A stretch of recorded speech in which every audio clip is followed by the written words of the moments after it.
Hello, everyone. This is Drew Reynolds. Welcome to the Common Good Data podcast. Today, we're going to talk about boards. And I have found in my experience talking with nonprofit leaders and also serving on a board myself that having a strong and effective board makes such a big difference for organizations, especially those that are looking to grow, get to the next level, be more strategic, and ultimately increase their impact. So to do that, we've invited Deb Macfarlan Enright. She's on to talk a little bit about her experience in supporting board members as they become impactful members in the communities and in the nonprofit organizations in which they serve. Deb has extensive experience in the nonprofit sector, having served as a volunteer, executive director, as a board officer, and also now as consultant. She's the founder of Leadership After Dark, which is a program designed to enhance board impact in nonprofit organizations. And so I'm very excited for this interview with Deb as she shares some of her insight about the great work that she is doing to help support and improve boards across the country. So without further ado, let's dive right into the interview.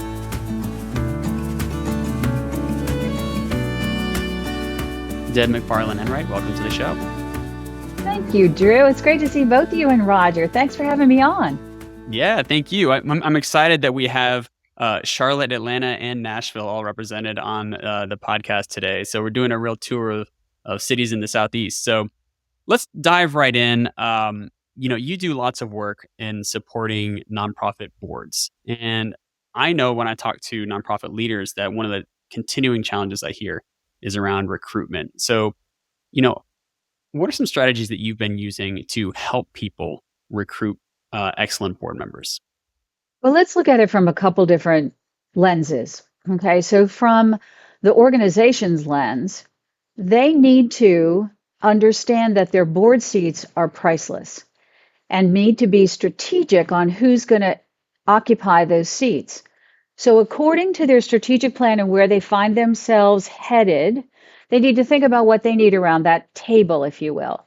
So if they're going into a capital campaign, well, you need to be sure that people who understand that heavy lift, who like that heavy lift, and who have a network that can support that heavy lift are at least arranged in probably a good percentage of those seats.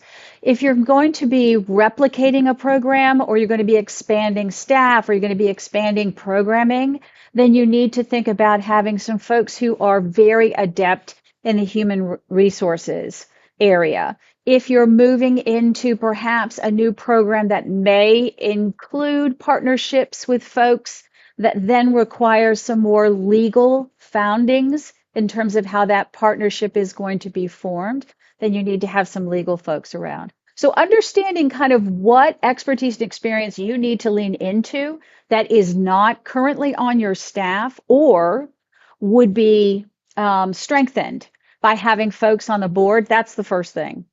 For those folks who are looking to serve on a board, it's very important when you get an invitation, the honor, the privilege to serve on a nonprofit's board, you need to know that it's the right fit. Quite frankly, if you like puppies more than people, it's okay to say no to the folks who may come to you with either hunger relief maybe or housing insecurity relief. If you want to stick to the shelter, if you want to stick to those folks who perhaps maybe are providing or helping pets find homes with those who are facing housing insecurity, then choose an organization that feeds that passion and introduce the organization to one of your friends who may really want to help people. It's really a matter of finding your fit and for the organization to understand who they need to fit into the strategy of expertise and experience that's available to them on their board. So Deb, it sounds like it's almost like a financial package. Like you want to diversify your portfolio, and for organizations, you want to diversify your board, right? So you don't want to have too many folks who are heavy on one side and then have folks who can reach out or have that network on the other side. Completely agree with that, Roger. It really is a matter of understanding that nonprofits are businesses. And that's not heresy. That's just to make sure that they're efficiently run and are sustainable and can grow so that they can serve more. So I love the idea of the portfolio because, as we know, portfolios are going to expand and contract. They're going to need to be flexible and they're going to need to be responsive to the market, responsive to the delivery of the mission. So just as you have said, it's a matter of who's around the table, but it's also, does the size still work? The bylaws are going to tell you how many that you agreed upon, and perhaps there's been some modifications to that over the years, but is that still a workable number? Does that need to be revisited? Does it need to be expanded as the organization expands? So exactly, what is it that the organization needs in terms of oversight with the expertise and experience necessary to help them deliver the mission more efficiently, but also perhaps expand the reach of the mission? So I've heard a number of times from leaders that they say, I know I need someone with legal expertise or HR expertise, or I want somebody who represents the people we serve on our board to make sure that voice is at the table. Um, what are some strategies that you have seen nonprofits in terms of recruiting some of those folks in? But I also know with your work that you work closely with companies that are looking to find opportunities for their leaders to be serving in the community on nonprofit boards. So maybe could you talk a little bit about what that recruitment looks like, both from the nonprofit side and then also from a company side? Sure. So let's start with the nonprofit side. So as I see it, if you serve on a board, you're an ambassador. So you're going to lean in to the organization to make sure that it is structurally sound, financially sound, programmatically sound, and the delivery is meeting the vision, period. But it also means you've got some folks who should be doing more than meeting once a month, once a quarter, twice a year for a full day, a half day, an hour and a half to learn about the organization to make sure it's being run well. Every board member needs to know what seats are not only available, so not just the number, like, okay, we've got 3 empty seats, now we need to find out somebody who's got a pulse, right, who can make these meetings. They need to be strategic to figure out, well, if we're moving into this portion of the strategic plan, we need this expertise and experience, or we need this person who's hooked into this network, or we need this person who is either an alum of the program and has had success and now is working with another organization that could perhaps be a strategic partner. So for the organization, it's not just up to the executive director, right, or the chair, or just the nomcom. It requires every board member, and I would also argue executive staff, to understand what's necessary, what's next, what seats are opening up, and then in an ambassador role, take someone to coffee, right? Figure it out. Explain what the application process is, explain what the commitment is, explain what the accountability measures are, explain what the term is. And that's a great way for an organization to really have some filters in place so we move beyond, well, that person is associated with this bank, so maybe we'll get a check for our annual event, which disassociates the person from finding out if that's a good fit for them, if they're even interested. So using the entity, right? When you look at it from a business point of view, think about it. If you think like, you guys think about a triangle. So if an organization is committed to civic leadership, you're going to serve 3 entities all at once. You're going to serve the individuals, your associates, right? Particularly with retention and recruitment. People now are looking for a work-life balance. Well, what would it look like if you're going to join an organization that is committed to civic leadership and helps train you to be prepared to be a high-performing board member, because you're doing a couple things. You're representing your personal brand, right? But you're also representing the company. So think about it. Now the company has a core of people internally who can answer those questions of, hey, XYZ wants us to sponsor this event. Do you know anything about them? Sure, hang on. I've been through our training. I've been through Leadership After Dark training, and we know what a 990 is. I can look up Giving Matters. I know how to pierce through a website. I'm going to check their board of directors and see. I want to see who their strategic partners are. And that informs the company so that they can more efficiently and effectively have an impact in their philanthropic dollars. And then think about the community. If a company has embraced the notion of providing trained civic leaders, particularly onto nonprofit boards, your organization is going to go to that company when you know you've got some seats opening up because they've been trained.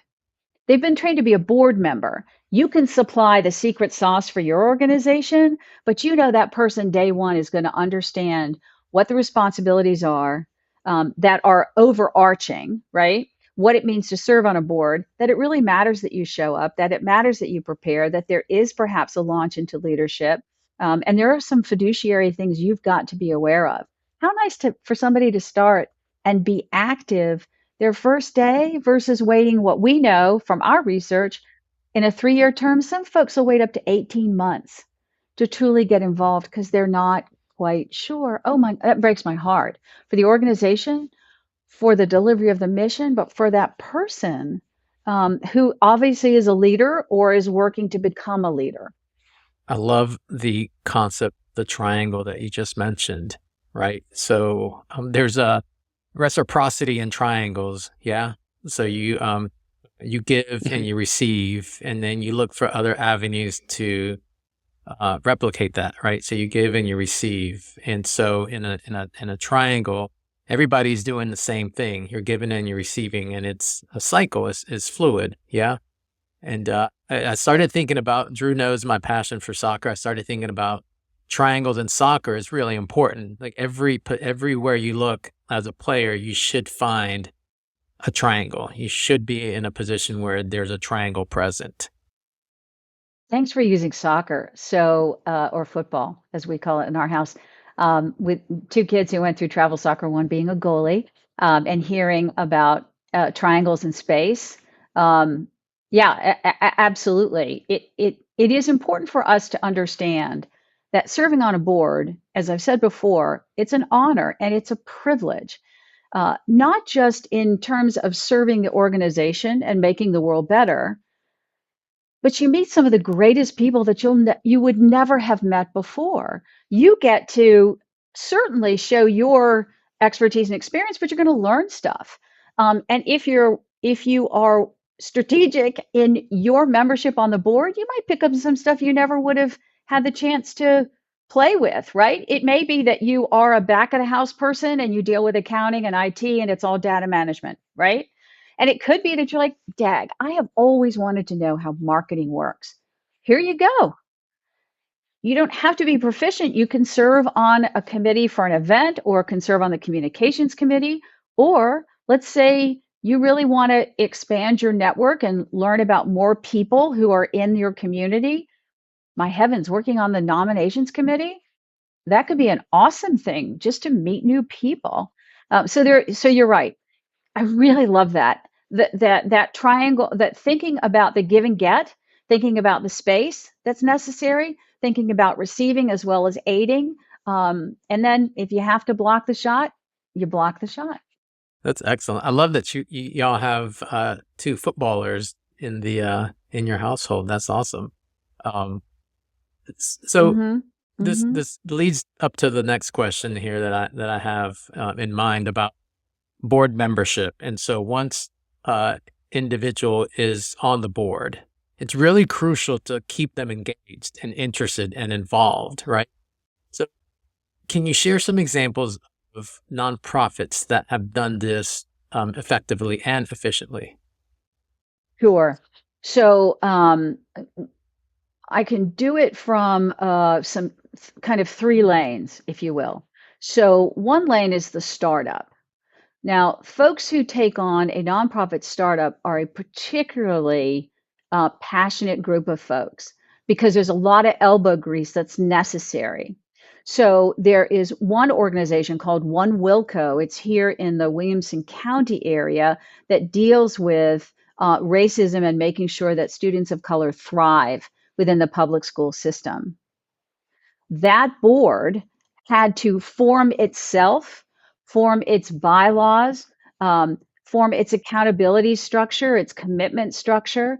And so they have done an extraordinary job of coupling that with their 3 year. They decided to do a 3 year strategic plan, although now in this industry we know it moves a lot, but it gave them some form and purpose so that they could, I guess what I would say is display their uniqueness in terms of how they are serving a population. They want to serve the whole population, right? It's an education and advocacy organization, but in particular, making sure that a certain group within that thrive. And I would say that One Wilco is a very good example of that. They are particularly humble in terms they're passionate and they are I would say um, um, impatient in terms of getting the work done, but they are humble in terms of learning from a variety of different organizations, the do's and don'ts, right? The second lane is the 5 year plus. You guys know that in business, 5 year plus, after that hurdle of the fifth year, you kind of go, okay. But then folks who maybe woke up at 3 a.m. thinking about how to solve a small problem or a larger social injustice, all of a sudden now have incomes people are dependent on from their staff. They may have benefits. They may have a facility. There may be rent. They may be buying something. And more importantly, they have clients who now depend on their services, not creating dependency, but serving the mission, delivering the mission.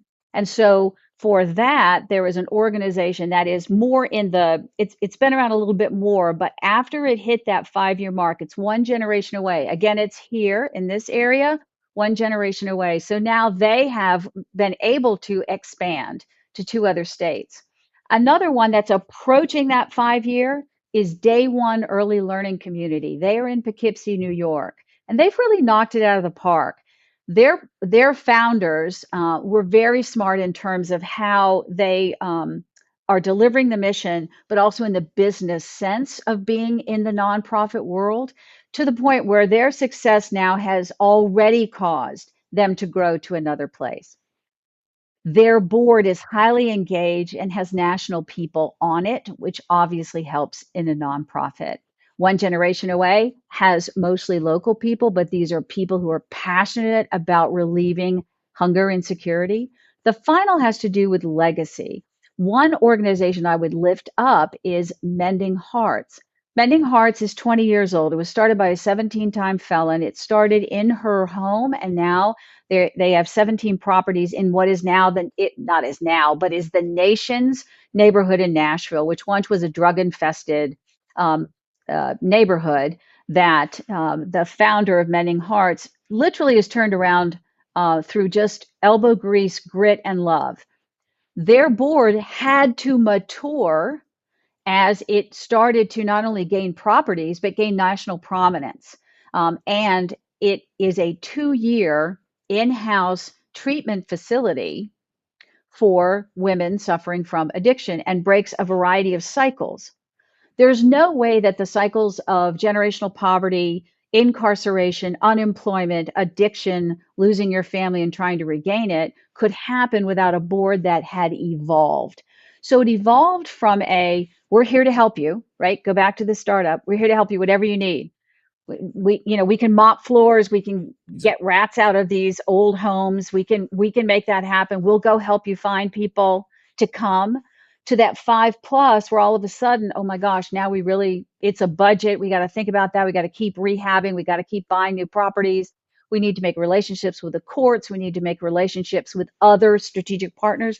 To now, they truly are a beacon across the state, but I would argue nationally, in how to make this work, how to take somebody who may even get high the moment they're about to open the door to Mending Hearts, and they're welcomed, and how they have met the person where they are on a completely sliding scale, and how they've brought in the government, foundations, the faith community, the for-profit community, and other nonprofits.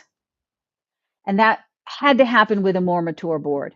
a board that truly understands oversight and organizational performance, operational excellence, et cetera. I love those examples and how you talked about the evolution of boards from startup to mid-size to like established career boards, because you see such a big difference in how they operate. Just as you had talked about, it's almost like when you're a startup, you're rolling up your sleeves, you're mopping floors, you're doing anything that needs to get done to get the day's work done.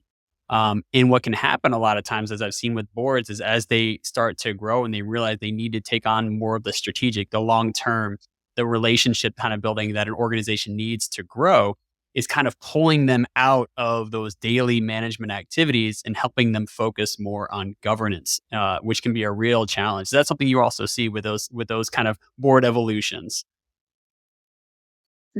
Absolutely. So a friend of mine from seventh grade, Tom Bagamani, has an organization called the Giving Spirit in LA. Tommy started in I shouldn't say Tommy, but I've known him since seventh grade. Tommy started at the trunk of his car, giving small packets of just essentials to those who were experiencing housing insecurity. So from the trunk of the car, 20 years later, we are now at helping 150,000 people in the LA area, to the point where all of the government officials, including the governor, and a lot of Hollywood folks and a lot of for-profit folks, see this as an organization they want to get behind, which also includes, ding, ding, ding, the Vatican, who has now moved their education department from the East Coast out to California to support Tommy's work.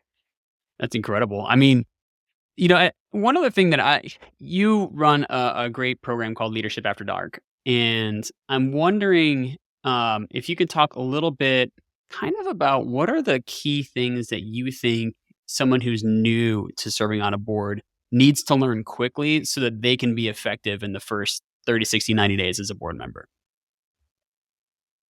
Yeah, great. So I think it's just the fundamentals, right? It's knowing that there are fiduciary responsibilities, and we unpack those so that they understand this is not a coffee klatch. It's not just something for your resume. It's not because it's something you can talk about at a cocktail party. I mean, there are legal requirements for a board, and we go through all of those, soup to nuts. We also believe that if you understand the financial kind of structuring of a nonprofit, you're going to understand the nonprofits do make money, right? And you kind of want them to. They're not going to give returns to shareholders or to, initial people who may have some financial interest. You need to also know that this is not for you to network. You can have friends. I mean, I know I kind of use that word probably unintelligently. It's not for your gain. It's for the organization's gain. It's to understand that your expertise and experience is necessary or you wouldn't be invited. This goes back to the first question of like, what should an organization do? Find the best people. Don't look for a pulse, look for a person who's actually committed and is going to help you. It's also a matter of understanding that there are seasons to a board and seasons to board members. So sometimes you may find somebody your first day who's highly active, and that's because that's their secret sauce is necessary at that time. You may find somebody on your first day that's a little bit that has been there for a while and may be more quiet than you thought they would be. And it could be that their positioning in terms of expending their expertise and experience may have changed a little bit according to their strategic plan.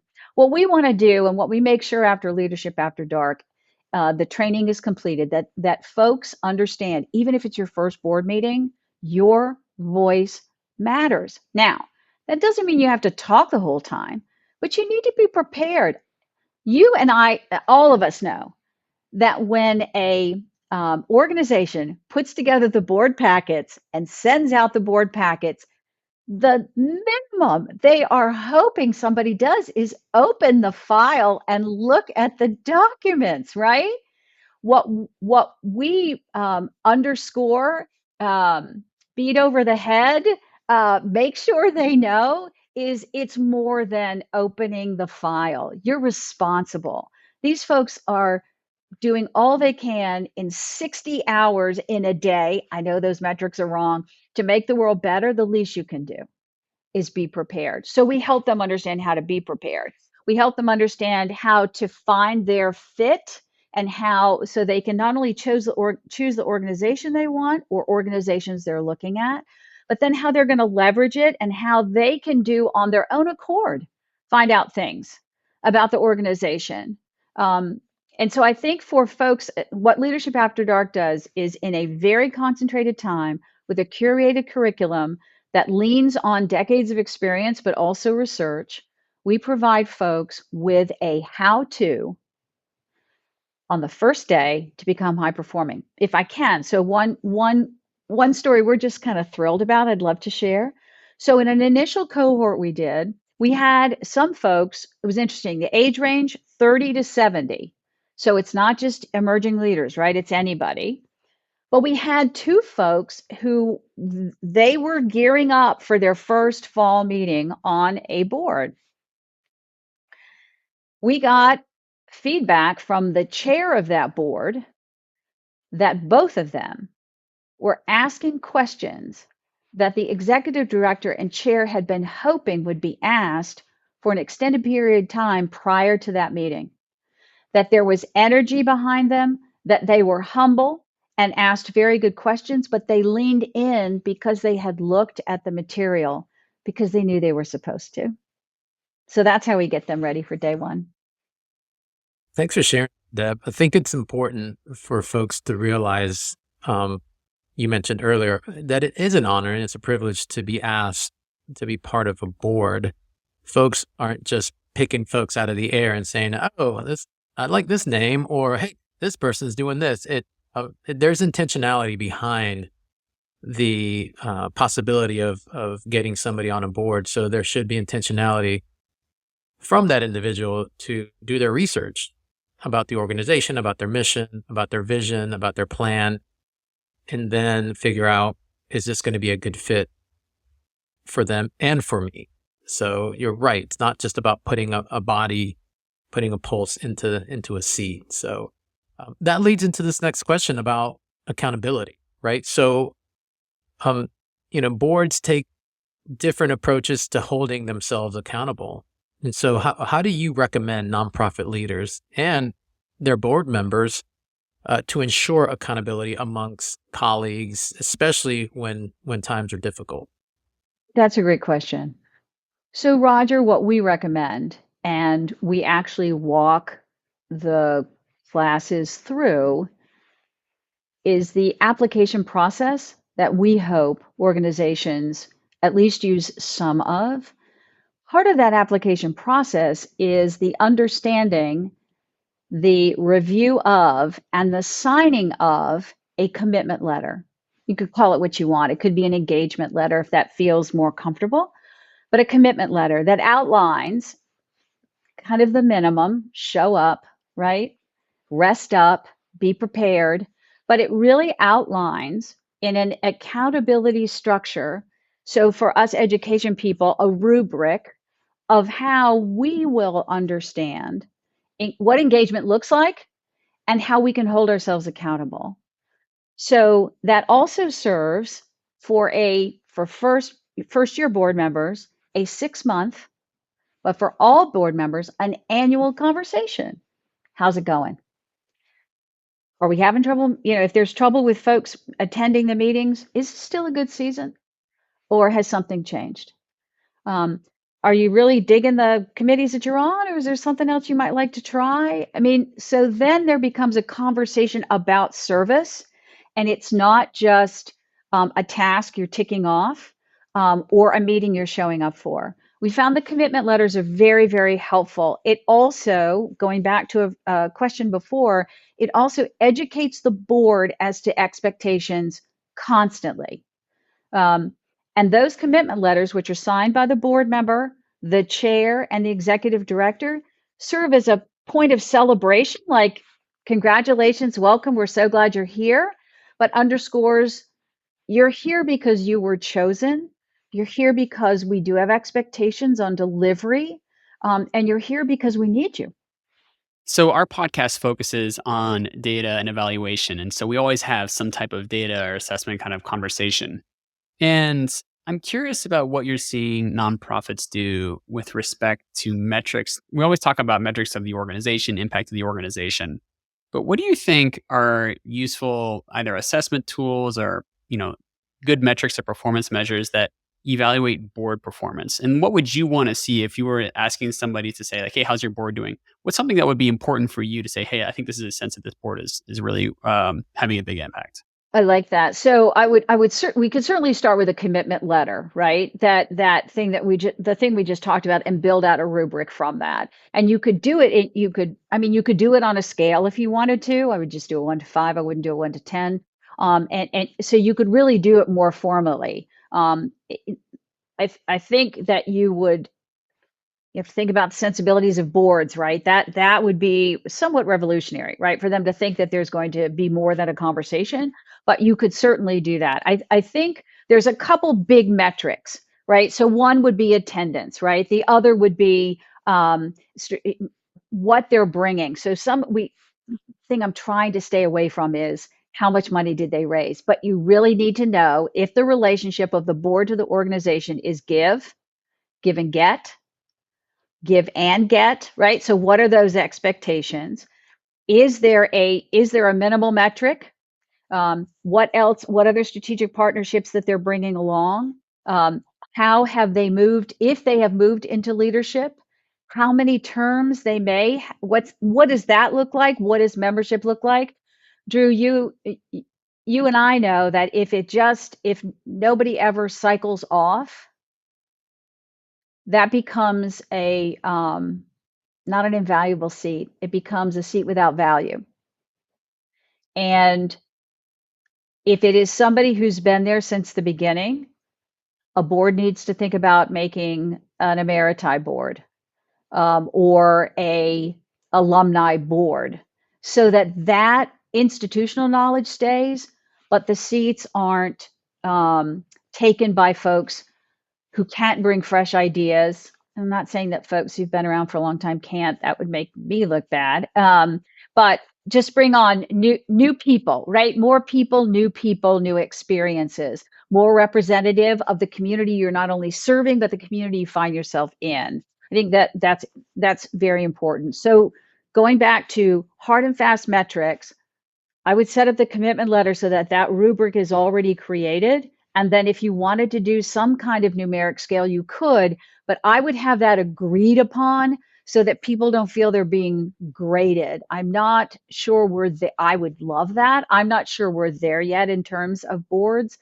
The one thing that's important for us to remember is, while we ratchet up this notion of privilege and honor to be on a board, and it's strategic, this is new. It's new thinking about approaching a board as you would a for-profit board that thinks about growth, operational excellence, leadership development, professional development, et cetera. It's different.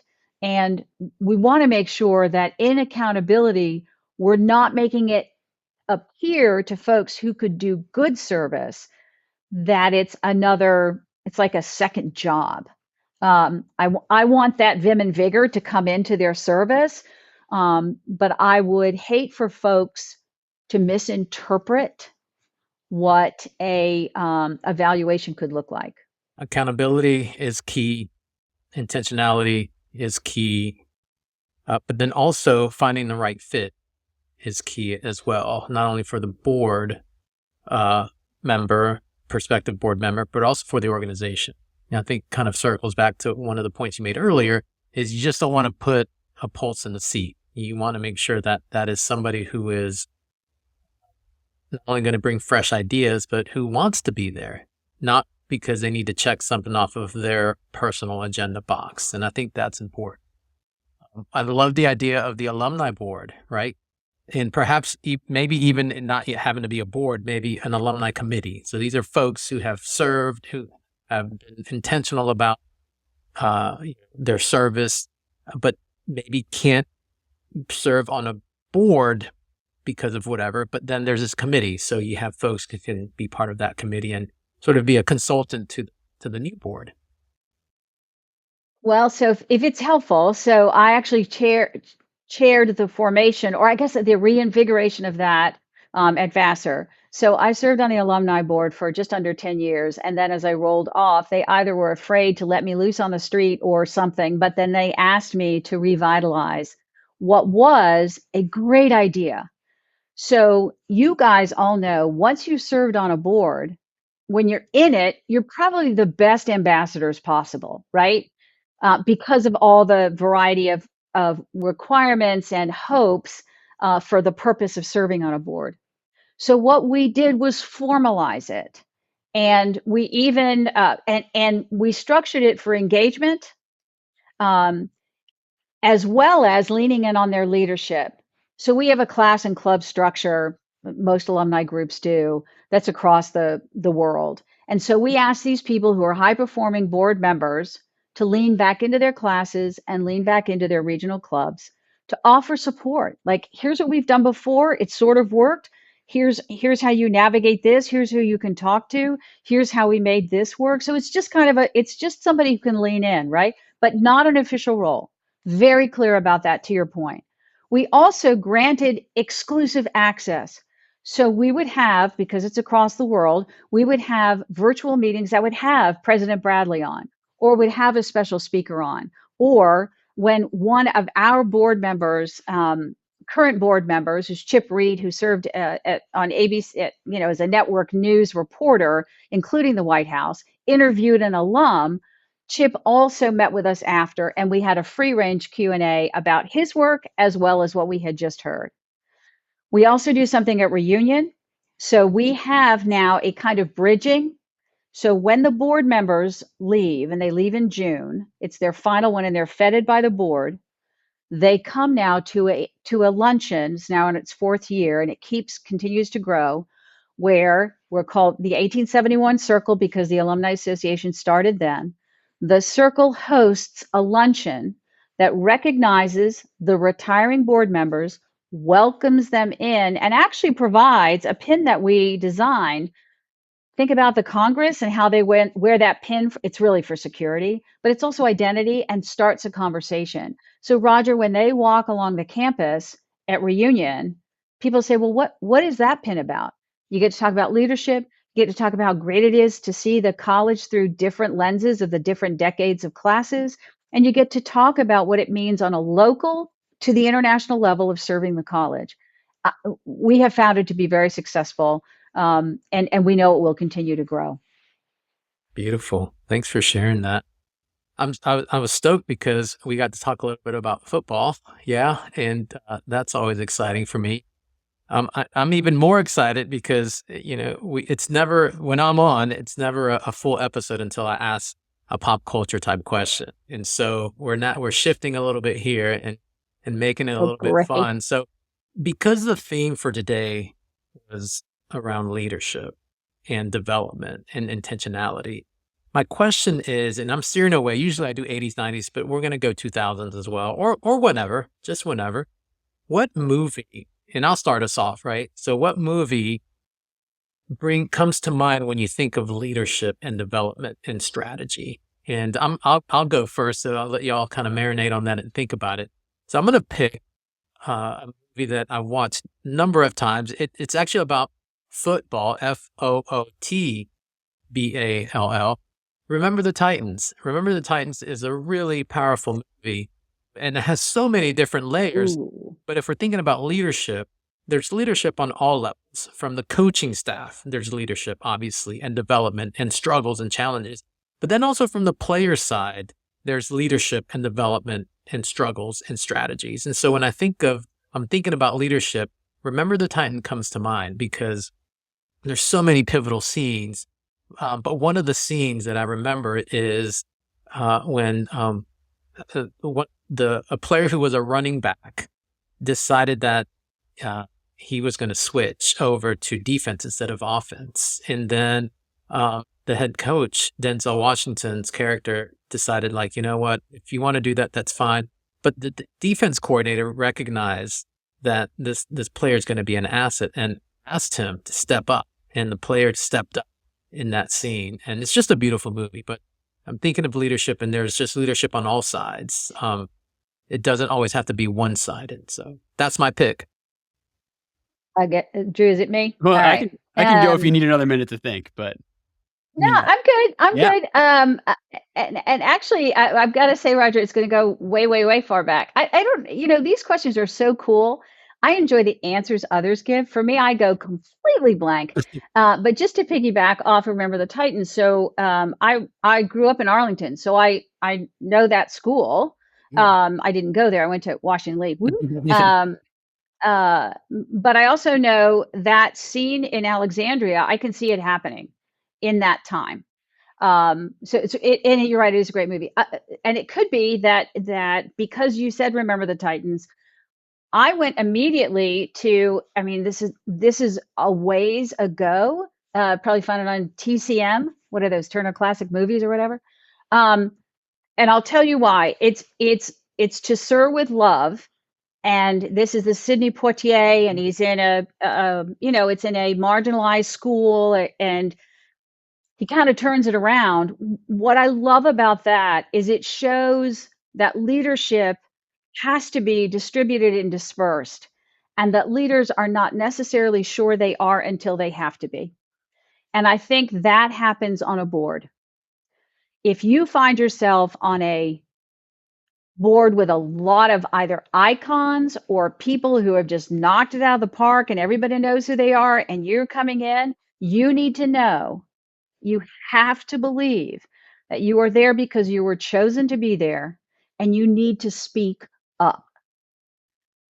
Don't wait. Don't feel as though you have to gain some kind of currency. You're there because they want you there. Much like in the movie, where people you would think could only contribute to the rambunctiousness of the class, at some point when they see the leader starting to falter, rise up and speak up to help. Oh, those are great examples. I love it. And I love Sidney Poitier. I mean, it's classic, right? We had mentioned football and soccer earlier, so I almost feel compelled to say Ted Lasso as a leader, which would be amazing. I just feel like I love the belief picture. But I'm actually going to go with Star Wars because I'm a huge Star Wars fan. And I'm going to go with Star Wars Episode 8 with the character of Vice Admiral Holdo, which is played by Laura Dern. And I really like the way that she is portrayed as a leader because it runs against the stereotype of what leadership is seen in Star Wars, which is typically a male figure who comes in a very heroic, almost kind of cowboy type way to save the day through some giant battle. Vice Admiral Holdo in the situation towards the end of that movie says, really they were facing certain defeat from the Empire. And so retreat was really the way to keep the spark of the resistance alive, as they talk about it. So she presents this sort of different narrative, and then also a very self-sacrificial one in terms of how her character ends up at the very end, that counters a narrative around bravado in leadership and more about what does the organization need for the long term. And I think that that's a great message for nonprofit leaders out there as well. Excellent choices. I'm going to go watch these movies again. They're good ones. Yeah, I'm a huge Star Wars fan. Unapologetic.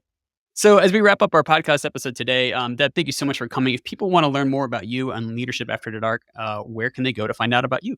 Thank you. It's simple. It's long, but it's simple.